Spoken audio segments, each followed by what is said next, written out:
सभी को जय मसीह की। आज हम पढ़ेंगे यशाया अध्याय 58। उचित उपवास।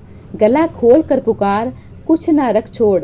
नरसिंगे का सा ऊंचा शब्द कर, मेरी प्रजा को उसका अपराध अर्थात याकूब के घराने को उसका पाप जता दे। वे प्रतिदिन मेरे पास आते और मेरी गति जानने की इच्छा ऐसे रखते हैं मानो वे धर्मी लोग हैं, जिन्होंने अपने परमेश्वर के नियमों को नहीं टाला। वे मुझसे धर्म के नियम पूछते और परमेश्वर के निकट आने से प्रसन्न होते हैं। वे कहते हैं, क्या कारण है कि हमने तो उपवास रखा परंतु तूने इसकी सुधि नहीं ली। हमने दुख उठाया परंतु तूने कुछ ध्यान नहीं दिया। सुनो, उपवास के दिन तुम अपनी ही इच्छा पूरी करते हो और अपने सेवकों से कठिन कामों को कराते हो। सुनो, तुम्हारे उपवास का फल यह होता है कि तुम आपस में लड़ते और झगड़ते और दुष्टता से घूंसे मारते हो। जैसा उपवास तुम आज कर रखते हो उससे तुम्हारी प्रार्थना ऊपर नहीं सुनाई देगी।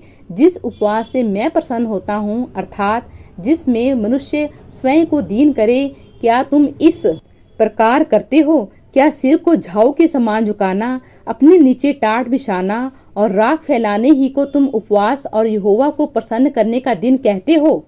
जिस उपवास से मैं प्रसन्न होता हूँ वह क्या यह नहीं कि अन्याय से बनाए हुए दासों और अंधेर सहने वालों का जुआ तोड़कर उनको छुड़ा लेना और सब जुओं को टुकड़े टुकड़े कर देना?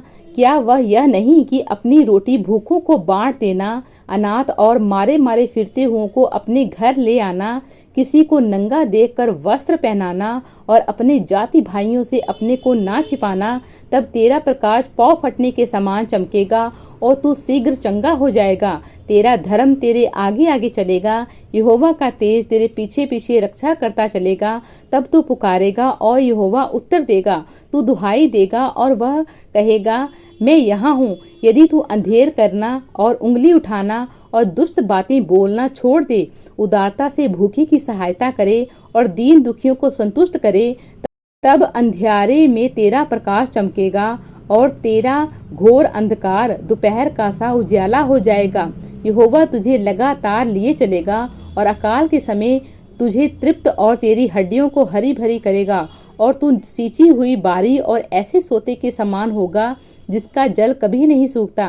तेरे वंश के लोग बहुत काल के उजड़े हुए स्थानों को फिर बसाएंगे। तू पीढ़ी पीढ़ी की पड़ी हुई नींव पर घर उठाएगा। तेरा नाम टूटे हुए बाड़े का सुधारक और पथों का ठीक करने वाला पड़ेगा। विश्राम दिन का पालन करना।